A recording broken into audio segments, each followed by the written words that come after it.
strength advantage over the fatigued primary muscles in the succeeding compound phase. As Ray demonstrates, proceed immediately with zero rest time from an isolation exercise to a compound exercise. Taking more time than this will seriously compromise the effectiveness of this method. A delay of only 3 to 5 seconds will allow the fatigued muscle to regain up to 50% of its initial strength.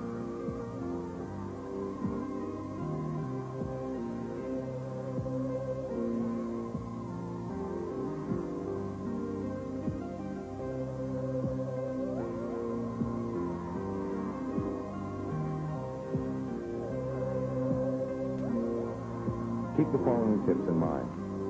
The number of repetitions should not be very high.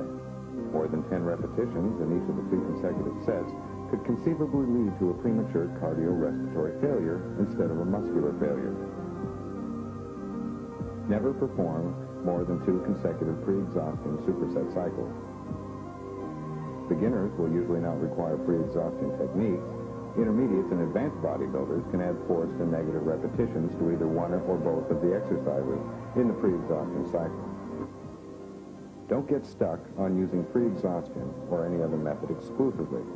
Using pre-exhaustion once a week for each body part is sufficient.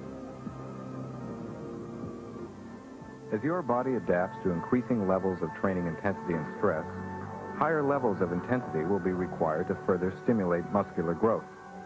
The tendency will be a desire to do more. This, however, is neither desirable nor possible. You can train hard or you can train long. You just can't do both. Sustained attempts at high-intensity training does little in the way of stimulating further growth. Instead, what results is a reduction of the body's recuperative abilities. All work performed past the point of maximum stimulation will be counterproductive. A routine that is intense enough to stimulate growth must also be short enough to allow growth to take place. If workouts and exercises continue to be added over and above the recommended schedule, your intensity will diminish, and so will your results. It is the intensity of your workout, rather than its duration, that determines your rate of muscular growth. So your immediate goal should be to reduce the time spent in training and to maximize your effort utilized in training. Direct application of these high-intensity training principles will guarantee optimal progress. While it is true that each of us are unique as personalities, it is also true that we are physiologically alike, making our training requirements practically identical. Yes, there are those who will gain faster than others, owing to differences in existing levels of fitness and development, age, and in innate adaptability to exercise. The important point to remember here is that you will grow progressively larger and stronger muscles only when you train with increasing levels of intensity. This is universal and applies to all human beings. Intense training is purposeful behavior aimed at the goal of increasing muscular size and strength. In order to train as hard as possible, you must retain a clear image of your purpose. Once your goal is sharply but realistically defined, all that remains is carrying out your plan. Don't, however, worry about your individual potential. Potential is only the expression of a possibility, something that can be assessed accurately only in retrospect. In other words, you'll never know how good you might have become unless you try. So let's get with it. Here now is a basic 3-day routine meant to be performed every other day with a 2-day rest on weekends. It is a full body workout that can be used by athletes, bodybuilders, and anyone interested in increasing overall strength and fitness. As a basic routine designed to work all the major muscle groups, it can be used by even advanced trainees with positive results.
here now is a 4-day split routine that can be used by bodybuilders who have grown accustomed to the stresses of regular training.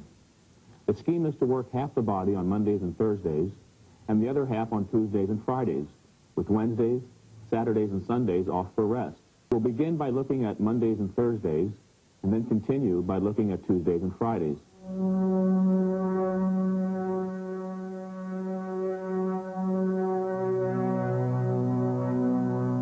The leg extension is the only exercise that effectively isolates the frontal thighs.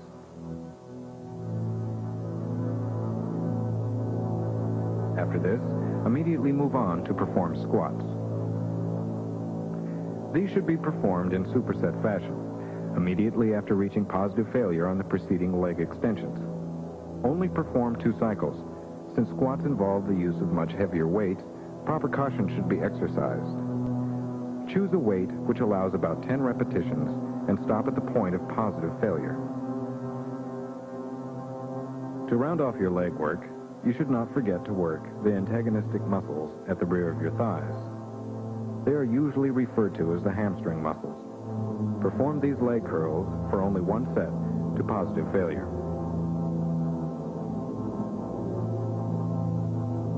To ensure balanced development over the entire leg, perform 2 to 3 sets of toe raises. This is an exercise where full extension and complete contraction is absolutely essential in order to adequately work the calves. The group worked in the progression of your routine will be the pectoral muscles of the chest. Dumbbell flies serve as a tool to pre-exhaust the muscles. Take this exercise to positive failure and immediately perform incline presses with either a barbell or dumbbell. Do 2 cycles of this and no more.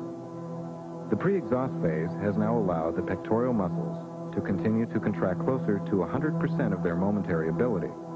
Do not allow more than 3 seconds between exercises. The last muscle to be worked on the Monday-Thursday schedule will be the triceps. Triceps extensions, when performed strictly, serve as an